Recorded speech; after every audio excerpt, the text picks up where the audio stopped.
Hello, my beautiful people, my kings and queens. My name is Jai, and welcome to my channel. If you are new, like, comment, subscribe, share, all the wonderful stuff you hear. I'm back with another favorite of Mr.Nightmare, and this is 3 unsettling true frat hazing horror stories. So yeah, I was interested. Will I ever join a frat? No, it depends on the type of frats. How you say magma, or HBCU. But let's find out. Let's hear. Sit back, relax, and get your snacks, and let's watch. Of those 4 years are eternal. My advice to anyone still in college: don't take it for granted.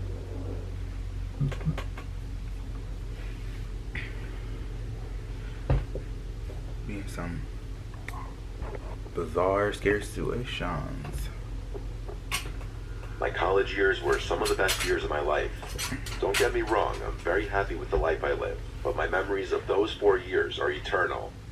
My advice to anyone still in college: don't take it for granted, because it definitely flies by. I went to a beach college. Our campus was literally right on the water. This story takes place while I was undergoing pledge with my pledge class. If you don't know, that's basically a full semester of initiation for everyone who got bids to the frat that semester. Most of what happens during pledge is better left undiscussed. Anyway, it was the last week of pledge before we officially became brothers. Typically, this is the week where the fraternity kicks things up a notch, so to speak. For us, it was commonly understood that at some point during the final week, we'd have to undergo the beach challenge. Here's what would happen. The brothers would drive our entire class about 12 miles down the coast on Friday night. Then we'd have an hour to finish a massive keg filled with God knows what. Then they'd walk us down to the beach, tie all of our wrists together, blindfold us, take our phones, watches, and shoes, and leave us there.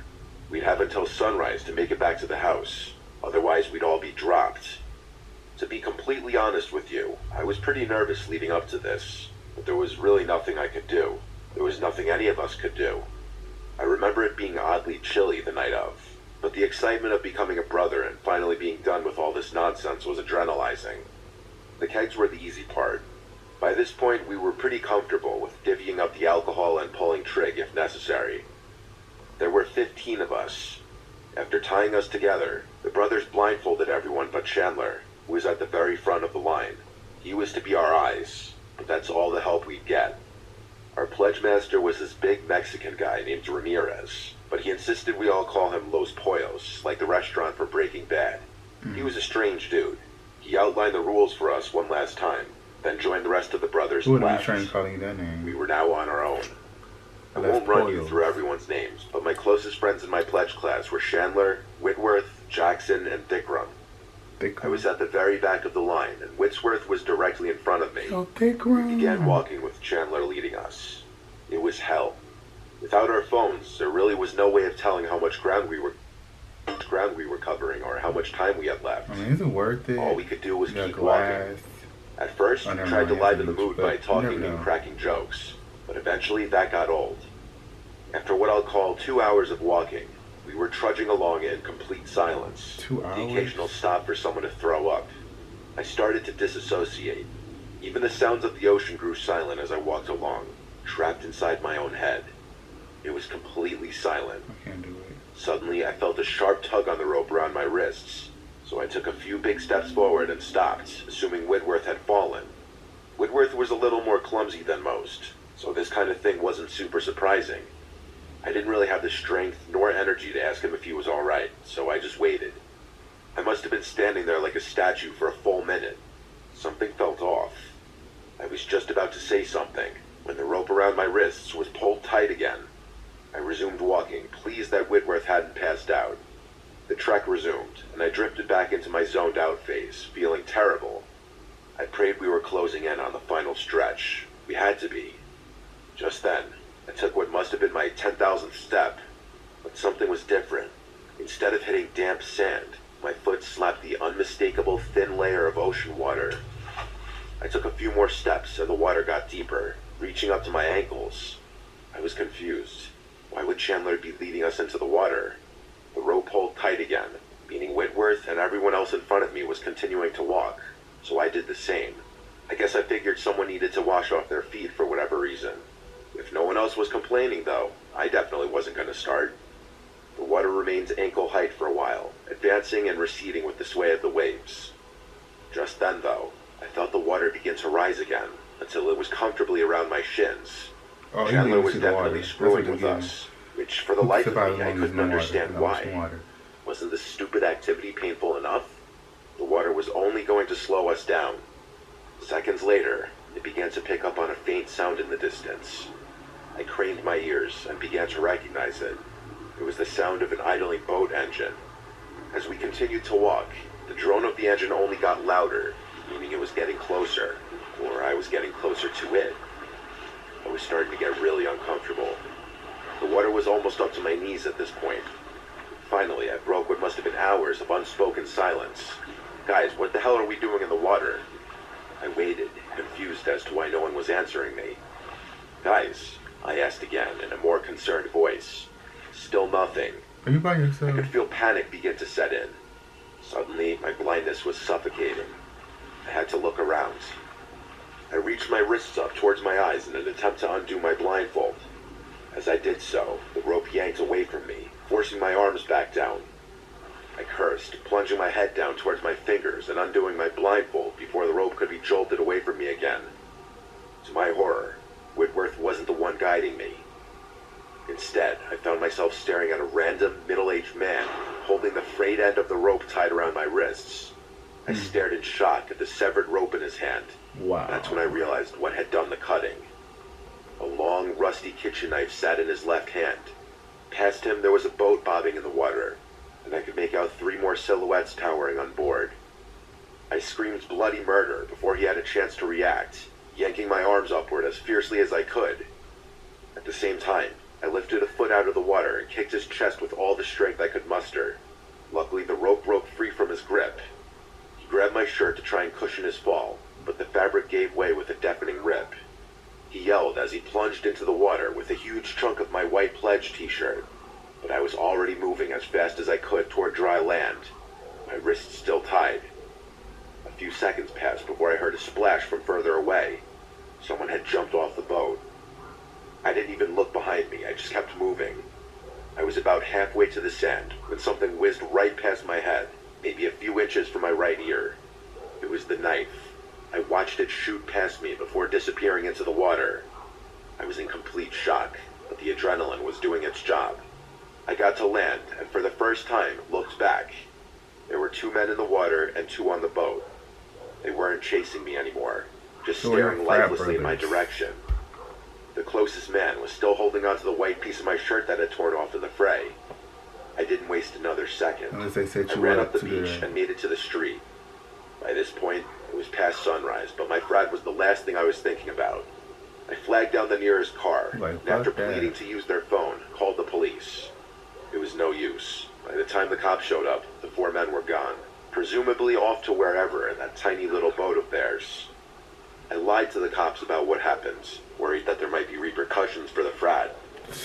Luckily, they didn't ask questions. They do now. I didn't get too much crap from my frat brothers. They were actually more pissed at Chandler for not realizing what had happened, even though he swears he didn't hear a thing. After that, I became a brother, and things went back to normal. Well, normal for a while. A few weeks later, a couple of the guys and I were playing beach die in the sand behind the house when Jackson noticed something in the distance. Same people. There was a stick poking out of the sand, and tied to that stick was the white piece of cloth that had been torn from my t-shirt. The design on the ripped stick was unmistakable. It was my shirt. To this day, I have no idea how they knew which frat I was in. My brothers think they might have recognized the piece of my t-shirt, but I have a more sinister theory. I think it's very possible that they knew our frat would be sending us pledges on that beach that night, helpless and blind. I think they very well could have planned the whole thing around that stupid tradition, swooping in and kidnapping whoever they could. I was just unlucky enough to be in the back, which still gives me chills to this day. Just watch people. I still wonder what might have happened to me had I gotten on that boat. The police, as always, were useless. It's been nearly a number of years. They never found anything. Some police do their job well, some don't.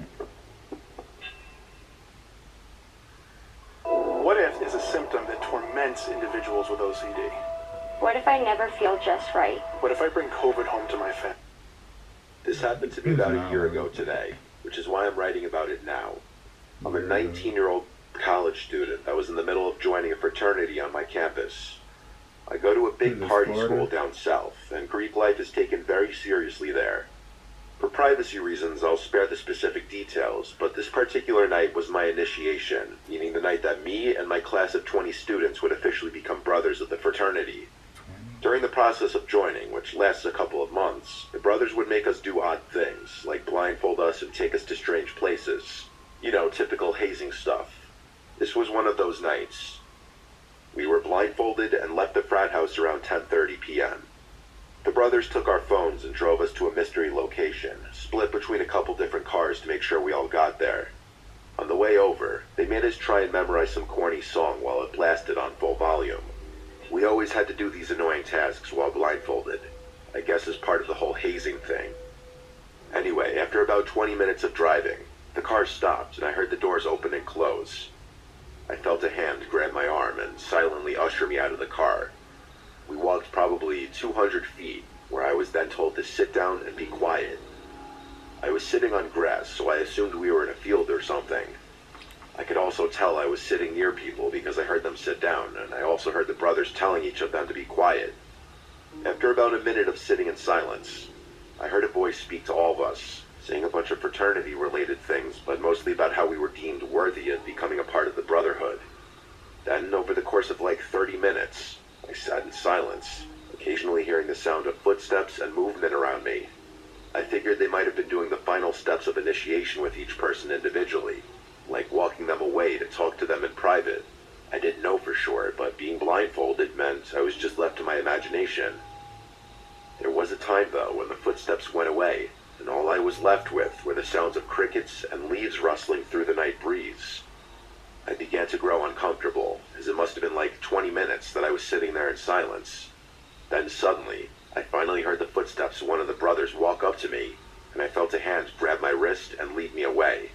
He didn't say a word, and neither did I. I just wanted to get it over with, so I could take the stupid blindfold off. While we walked, I could feel the ground below me go from grass to more rough terrain.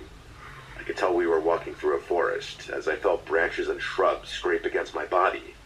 We were walking for some time, and at one point, the blindfold became very uncomfortable around my eyes. I told him this and asked if we could stop for a second so I could adjust it. He stopped and let go of me. As I stood there, rubbing my eyes from under the blindfold, I heard a deep, raspy voice say, "Take it off." I hesitated for a second, not knowing what to say. His voice threw me off, as it didn't sound like a voice I recognized. Needless to say, I took it off, and what I was greeted with was not what I imagined. I was standing face to face with some tall guy dressed in all black, wearing a vendetta mask. I let out a sharp yell and jumped back. A part of me thought this was just some fucked up hazing prank, but before a word could even escape my mouth, he lunged at me, yelling that he was going to take me with him. We wrestled on the ground, and I could tell that he was trying to choke me out. With all my strength, I threw him off of me, got up, and bolted in the opposite direction, using nothing but moonlight to guide my way back. My heart was beating 1,000,000 times a minute, and I kept looking back, fearing that he was following me. I eventually heard people yelling my name, and I nearly ran head-on into one of the fraternity brothers. I told him in scrambled, broken words that some random guy wearing a mask led me into the forest and tried fighting me, but before I could warn them any further, 5 or 6 of them rushed past me with flashlights looking to chase after him. One of them stayed with me to calm me down and walk me back to safety. When we made it out of the woods, I realized we were in a backyard, presumably one of the brothers' houses. I saw nearly the whole fraternity standing out on the porch, looking at us in shock. I asked them what the hell was going on. They said that since it was dark and that I was the last in line, the brother who was supposed to be escorting me somehow overlooked that I was there and completely forgot about me. They said a couple minutes later, one of them thought they saw movement in the woods, which was around the same time that they realized I wasn't in my group. I was in such shock I couldn't even be pissed about it. None of them knew who that man was, but some of the brothers speculated it could have been a brother from another fraternity. Shortly after, flashlights emerged from the trees, and I saw them running back towards us. They told everyone to get the fuck out of there and get back to the campus immediately. Didn't ask questions. They locked up the house, and one of them got on the phone with the police. The whole car ride back, I was bombarded with questions, imagination. I'm sorry. There was a time, though, when the footsteps went away, and all I sound of footsteps and a minute of sitting in silence. I heard a voice speak to all of us, saying a bunch of fraternity-related things, but mostly about how we were deemed worthy of becoming a part of the Brotherhood. Then, over the course of like 30 minutes, I sat in silence, occasionally hearing the sound of footsteps and movement around me. I figured they might have been doing the final steps of initiation with each person individually, like walking them away to talk to them in private. I didn't know for sure, but being blindfolded meant I was just left to my imagination. There was a time, though, when the footsteps went away, and all I was left with were the sounds of crickets and leaves rustling through the night breeze. I began to grow uncomfortable, as it must have been like 20 minutes that I was sitting there in silence. Then suddenly, I finally heard the footsteps of one of the brothers walk up to me, and I felt a hand grab my wrist and lead me away. He didn't say a word, and neither did I. I just wanted to get it over with, so I could take the stupid blindfold off. But before a word could even escape my mouth, he lunged at me, yelling that he was going to take me with him. We wrestled on the ground, and I could tell that he was trying to choke me out. With all my strength, I threw him off of me, got up, and bolted in the opposite direction, using nothing but moonlight to guide my way back. My heart was beating 1,000,000 times a minute, and I kept looking back, fearing that he was following me. I eventually heard people yelling my name, and I nearly ran head-on into one of the fraternity Wait, so that brothers. left you alone? I told him in scrambled, broken words that some random guy wearing a mask led me into the forest and tried fighting me, but before I could warn them any further, 5 or 6 of them rushed past me with flashlights looking to chase after him. One of them stayed with me to calm me down and walk me back to safety. When we made it out of the woods, I realized we were in a backyard, presumably one of the brothers' houses. I saw nearly the whole fraternity standing out on the porch, looking at us in shock. I asked them what the hell was going on. They said that since it was dark and that I was the last in line, the brother who was supposed to be escorting me somehow overlooked that I was there and completely forgot about me. They said a couple minutes later, one of them thought they saw movement in the woods, which was around the same time that they realized I wasn't in my group. I was in such shock I couldn't even be pissed about it. None of them knew who that man was, but some of the brothers speculated it could have been a brother from another fraternity. Shortly after, flashlights emerged from the trees, and I saw them running back towards us. They told everyone to get the fuck out of there and get back to the campus immediately. Didn't ask questions. They locked up the house, and one of them got on the phone with the police. The whole car ride back, I was bombarded with questions, and I answered them the best I could with my mind still racing. I wondered where that man came from, why was he wearing a mask, and what he could have been leading me to. I made up scenarios in my head, like how it could have been a brother from a rival fraternity trying to steal me before I was initiated. That doesn't explain why the brothers locked up the house and called the police, though. I didn't find out until the next day, when one of the brothers who ran after him told me what they found in those woods. And what they found was not what I expected. As they were running, they saw a light in the distance. They grew silent. When they got closer, they realized there was a bonfire in the middle of a clearing. Standing around the fire were several people dressed in all black and wearing white vendetta masks, chanting and throwing things into the fire. One of the brothers stepped on a loud branch, causing all the masked men to turn and face them. They froze up, like something straight out of a horror movie. The mysterious men suddenly started running in their direction. They fled and made it back, where they told everyone else to leave and call the police. It seemed as though we somehow walked ourselves into some cult ritual meeting of some sort. I couldn't sleep for many nights after, and I tried my best to rid my mind of the situation.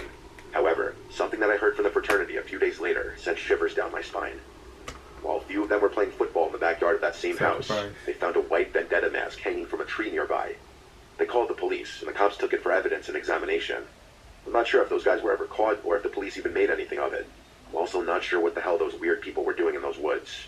I've been thinking about this experience a lot recently, and I'm glad that I was left with nothing more than a crazy story. It's not worth it. Like I said, it's not worth it. It's been 8 years since I graduated from college. I went to Cooper Union, a small technical school smack dab in the middle of Manhattan. Going to school in New York City was amazing, and I wouldn't trade it for anything. We didn't have many frats back then, so I was sure to join whichever one I could just to ensure that I'd have parties to go to and whatnot. I was a relatively normal kid, so it wasn't too difficult to get a bid. Most of the pledge events were pretty tame, but I would soon find out what they were compensating for. I hope I don't get in trouble for divulging this story, but it happened so long ago that I figure it's safe to talk about.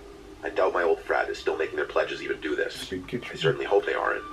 Anyway, the big thing that we do during our initiation was a subway crawl. I can't remember where exactly this was, but there was an old abandoned subway station that teenagers would typically explore.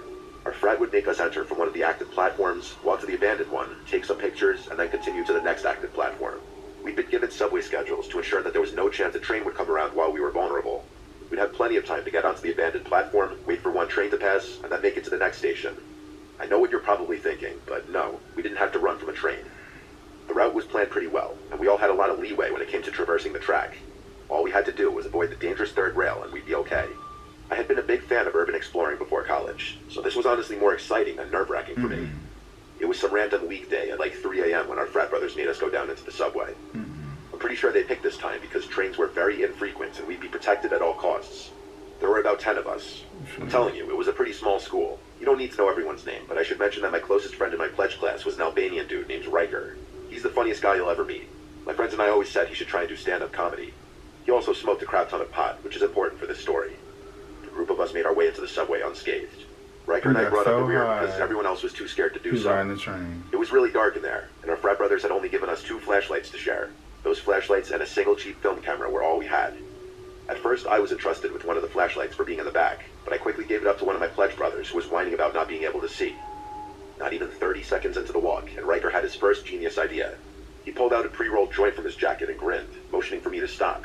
"I don't have enough to share," he whispered, flicking his head in the direction of the other guys who hadn't noticed what we were doing. Against my better judgment, I obliged. Heck, when was I going to get the chance to light up in a subway tunnel again? The 2 of us smoked while we watched the other guys travel further away from us, their echoing laughter beginning to fade out. We finished the pot. We were a considerable distance behind the pack. Riker's stuff was really strong, and I found myself a little more absent-minded than I wanted to be. My tolerance was definitely not as high as his. The 2 of us picked up the pace to catch up with the rest of the group, but Riker noticed something in our way. We didn't have a light, so all we could see was the silhouette of someone in the dimly lit tunnel lights. I strained my eyes a little more.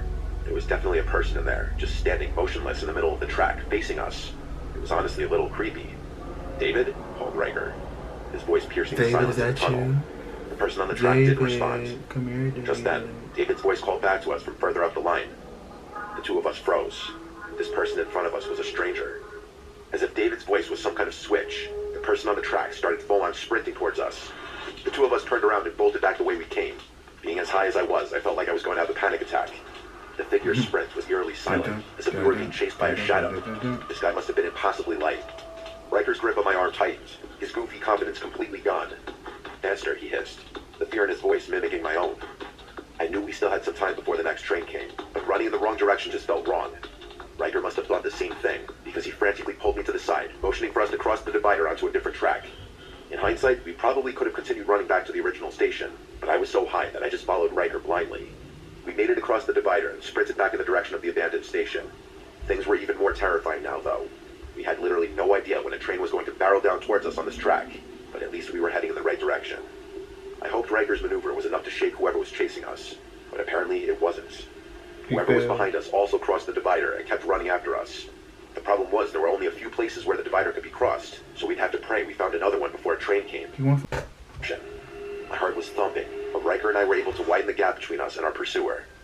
We kept running, though, looking for a place to cross, but with no luck.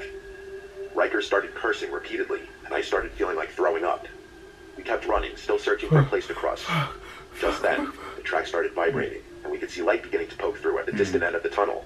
A train was coming. Yeah, but get on the ledge. I considered turning around and just fighting whoever was behind us, but then Riker screamed right here, running toward the divider. By some miracle, the next crossing point was right in front of us, and the 2 of us crossed back to the original track. We sprinted like another 30 yards and caught up with the rest of the guys who were on the platform. Riker explained the whole thing while I leaned over and threw up. Not even 30 seconds later, the train on the other track zoomed by. Riker and the rest of the guys were ready to confront whoever was chasing us. No one showed up, though. We thought the worst, but just then, we heard another crazed yell from somewhere in the distance. To this day, I still have no idea how that person avoided the train. You crazy. Waited for the train to pass on our track and then sprinted the hell out of there. In hindsight, Riker and I probably just encountered some homeless guy who was drugged out and might not have even posed a threat to us. The fear took over in that moment, though, which I guess explains the stupid decision we made to cross over the divider. I'm sure the 2 of us also could have fended that guy off, but I'm glad we didn't have to. Probably his home. His whole home. He probably in his backyard. Probably in his living room. Which is a train station. How do you make... You know? Yeah, but some of these frat things are not worth it. Some of these are like too extreme for my liking. Because I don't know how these hazing frat works or what's bad, what's good. It's not even worth it. Yes. I can never understand why people were willing to go through the saving ritual just doing frat. Exactly. Finish your caregivers together, blindfold, take phone, watching shoes, and leave them there. Make them back to the house till sunrise. What possibly go wrong? Exactly. Bruises, cuts on the feet, all this, you never know. It's just crazy. It's not worth it, in my opinion. So yeah, that was 3 unsettling true Frat Hazing stories, horror stories by Mr.Nightmare. Yeah, more to come. Yeah, hope you guys enjoyed this video. Have the most awesome, positive day. Stay grateful, stay blessed, and until next time, guys. Peace. Dwell in a situation that does not serve you. Focus on the brightest in you. Don't tear yourself out. Fighting the thoughts in my head, blaming myself, what I did wrong, going insane, figuring out how to change. Just let